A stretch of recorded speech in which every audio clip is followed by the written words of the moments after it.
2024 നിൽക്കുമ്പോൾ 2019 അപേക്ഷിച്ച് കേരളത്തിൽ ബി.ജെ.പിക്ക് എന്ത് എക്സ് ഫാക്ടറാണ് ഉള്ളത്? 2019 എല്ലാവരും വിചാരിച്ചത് രാഹുൽ ഗാന്ധി പ്രധാനമന്ത്രിയാവുന്നത്. ഇന്ന് കോൺഗ്രസ്സുകാർ പോലും അത് വിശ്വസിക്കുന്നില്ല. 2019 ഏറ്റവും വിലങ്ങ് തട്ടിയായത് ആ ഒരു നെറേറ്റീവായിരുന്നു. കോൺഗ്രസിന്റെ പ്രധാനമന്ത്രി സ്ഥാനാർത്ഥി ഇവിടെ വന്ന് മത്സരിക്കുന്നു, കോൺഗ്രസ് തിരിച്ചു വരുന്നു, മോദി ഒരു വൺ ടൈം മാജിക് ആയിരുന്നു. ജനങ്ങളെല്ലാം അങ്ങനെയാണ് വിശ്വസിച്ചത്. മീഡിയ ആണെങ്കിൽ അതിന് ഭയങ്കരമായിട്ടുള്ള ഒരു ബൂസ്റ്റിംഗ് കൊടുക്കുന്നു. അപ്പൊ അതിന്റെ ഫലമായിട്ട് ജനങ്ങളെല്ലാം വയനാട്ടിൽ നിന്ന് ഒരു പ്രധാനമന്ത്രി ഉണ്ടാവുന്നതിന് ആരെങ്കിലും എതിർക്കും. അപ്പൊ അതൊരു ഞങ്ങളുടെ സാധ്യതകളെ നാല് സ്ഥലത്ത് ഞങ്ങൾക്ക് ജയിക്കാമായിരുന്നു. ഞങ്ങളുടെ സാധ്യതകളെ വല്ലാതെ അത് ബാധിച്ചിട്ടുണ്ട്. 2024 എല്ലാവർക്കും അറിയാം മോദി തന്നെ വീണ്ടും വരും. പ്രതിപക്ഷ മുന്നണി തകർന്നു. IND മുന്നണിയിൽ ഇപ്പോൾ ഘടകകക്ഷികൾ ഉണ്ടോയെന്ന് സംശയം. 10-24 പാർട്ടികളുടെ പേര് പറഞ്ഞിരുന്നു. പ്രധാന കക്ഷികളൊക്കെ പരസ്പരം യോജിപ്പിനില്ല എന്ന് പറഞ്ഞിരിക്കുക. അപ്പൊ അതുകൊണ്ട് കോൺഗ്രസിന് ഒരു 30 സീറ്റ് കിട്ടുമെന്നുള്ള കാര്യം തന്നെ സംശയമാണ്. അപ്പൊ അങ്ങനെയുള്ള ഒരാളെ ഒരു പാർട്ടിയെ വിശ്വസിച്ച് 10 വർഷം നമ്മൾ പാഴായി.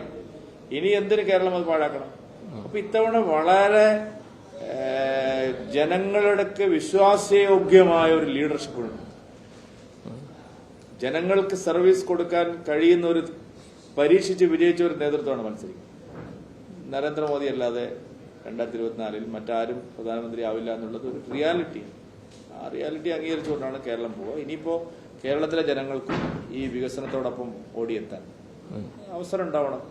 2019 നമുക്കറിയാം, ശബരിമല ആ വിവാദങ്ങൾ നിറഞ്ഞു നിൽക്കുന്ന സമയമായിരുന്നു.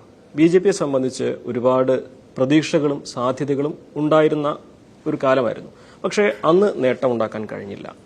അതിന്റെ ഒരു കാരണം ശബരിമലയിൽ ഉണ്ടായിരുന്ന ഒരു ഹിന്ദു കമ്മ്യൂണിറ്റിയുടെ ഒരു ഫീലിംഗ് എങ്ങനെയെങ്കിലും ഈ പിണറായി വിജയനെ തോപ്പിക്കണം.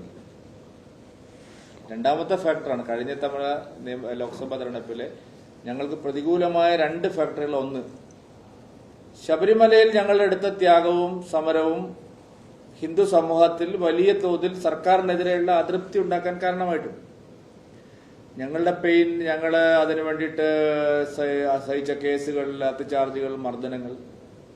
പക്ഷെ അൾട്ടിമേറ്റ്ലി ജനം വോട്ട് ചെയ്യാൻ പോയപ്പോൾ പ്രധാനപ്പെട്ട മണ്ഡലങ്ങളിൽ പോലും ഈ ശബരിമലയെ തകർക്കാൻ ശ്രമിച്ച പിണറായി വിജയന് ഒരു പാഠം പഠിപ്പിക്കാൻ ഞങ്ങളെ വോട്ട് ബി.ജെ.പിക്ക് പോയാൽ അത് പിണറായി വിജയന് ഗുണകരമാവുമോ എന്ന് ചിന്തിച്ച കുറച്ച് ആൾക്കാരുണ്ടായിരുന്നു.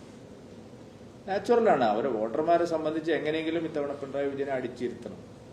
അപ്പൊ അങ്ങനെയുള്ള ഒരു ചെറിയ 5-10% വോട്ടുകളുടെ കുഴപ്പമാണ് തിരുവനന്തപുരത്തായാലും ആറ്റിങ്ങലായാലും പത്തനംതിട്ടയായാലും പാലക്കാടായാലും തൃശ്ശൂരായാലും ഒക്കെ അന്ന് സംഭവിച്ചത്.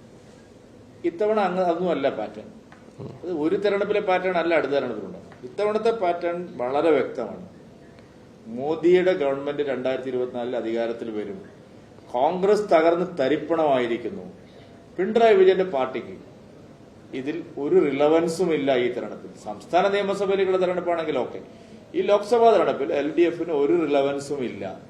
പിന്നെ ഇവർ രണ്ടും ഒരേ മുന്നണിയിൽ നേരിട്ട്, കഴിഞ്ഞ തവണ ഇവർ രണ്ടും നേരിട്ട് ഒരു മുന്നണിയിലല്ല. ഇപ്പൊ ഇവർ രണ്ടുപേരും ഇന്ത്യയിലല്ല, ഒറ്റ മുന്നണിയിലാണ്. അപ്പൊ അതുകൊണ്ട് ജനങ്ങൾ വളരെ ക്ലിയർ ആണ്. ഇത്തവണ ബി.ജെ.പി